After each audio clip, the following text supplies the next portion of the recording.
So I'd love to share with you an interesting proverb that some of you may have heard, but I think is really applicable, which is, to heal a wound, you need to stop touching it. Now, you all know I love proverbs, and so this is just one I heard, and let's break this down in terms of how it reflects healing from narcissistic abuse. So let's go back to that quote. That quote is anonymous in origin, but in ways it may just be basic medical advice, right? Anyone who has ever had a wound or a scab knows that fiddling with that not only prolongs the healing, but it may actually make the scarring worse. So let's break this quote down about if you touch a wound, it won't heal. Let's break that down as it relates to narcissistic abuse.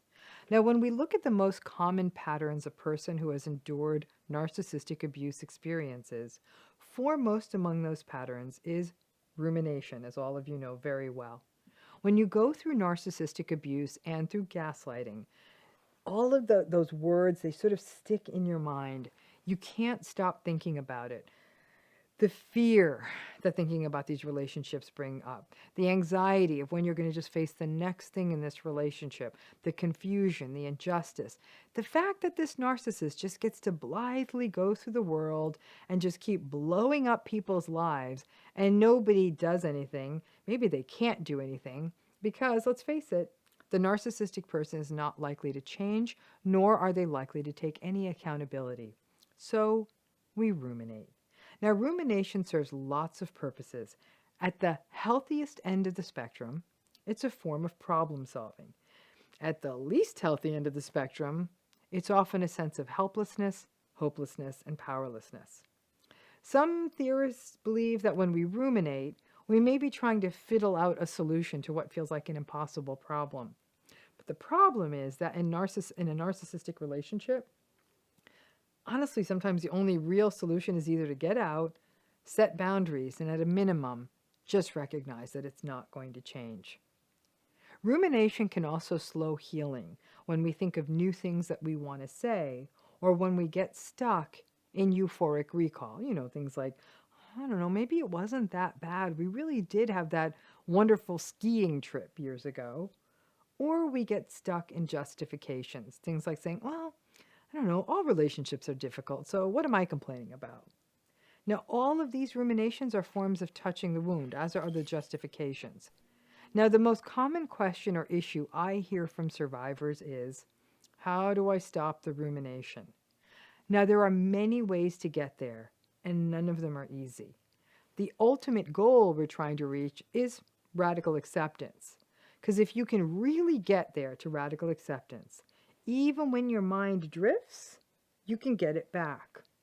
But radical acceptance still comes up short if the narcissistic person is still wreaking havoc with your life, even after you set boundaries, even after you get out of the relationship. They'll do things like send you angry emails, send you angry text messages, say terrible things about you to other people. Now, I acknowledge that radical acceptance sounds really good on paper, but when someone is making a mess of your mental health and of your life, it's really hard to get there. At some level, sure, you know they won't change, obviously, because they are still being a harassing, dysregulated, menacing jerk, but the harm to your life and to your health persists.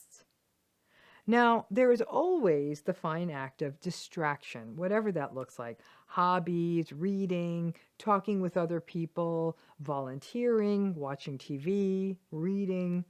Listen, when I'm even going through it, I do, when I'm really deep into it, going through some form of narcissistic abuse, I actually find my solace in doing my work and knowing that I can educate other people to help them through it. For me, it's the concept, and I think about it as paying it forward.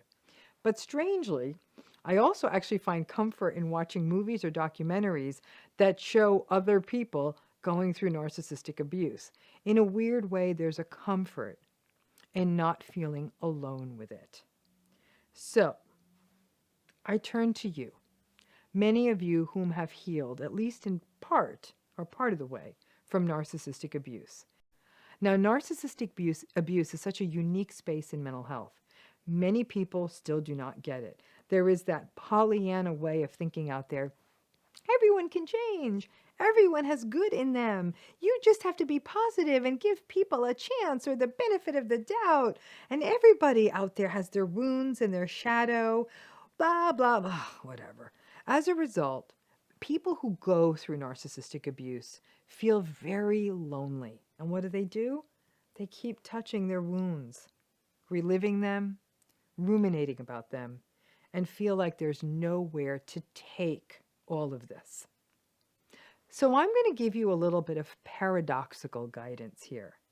Initially, you may actually need to touch the wound, but only touch it in the presence of people who get it. And that may be a therapist, that may be a support group of people who have been through it, that may even be a friend who has also gone through this. Sometimes talking it out with people who get it can help you release it. This becomes a version of airing out the wound, to remind yourself or learn that this wasn't your fault, that you are not to blame for someone else's personality, that you are not foolish for staying for so long. You stayed as long as you did to finally understand it. And that is what it takes to really get the lesson of these relationships. So you may initially touch the wound, and maybe that's really about letting the wound get the air it needs to heal. After you get to air that wound out, hopefully then you don't touch it by ruminating as much. Frankly, while radical acceptance feels hard and realistic expectations are depressing, and fear and hope and guilt all keep you stuck, awareness of all of these things together, combined with the greatest asset of all, which is time, all of this together slowly sets you free.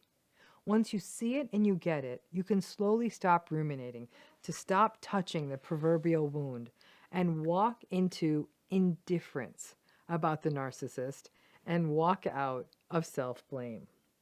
So maybe initially you do need to sort of fiddle with the wound.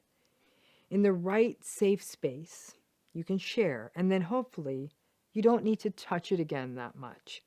That wound will come back and hurt you for years down the road. Narcissistic abuse leaves echoes. It changes you, but it doesn't damage you. There is a difference. Perhaps it creates an awareness, a wisdom, a realism, and some may also say a cynicism. But it also evokes in you a strength you may not have realized you have or were told you didn't have. I know you can do this, and over time, not only will you stop touching the wound, you may even stop seeing and feeling the scars as easily. So I hope that this conversation about healing, something that makes sense to you, and I hope it resonated with you. And like I said, helps not only healing, but hopefully less enabling. Thank you again.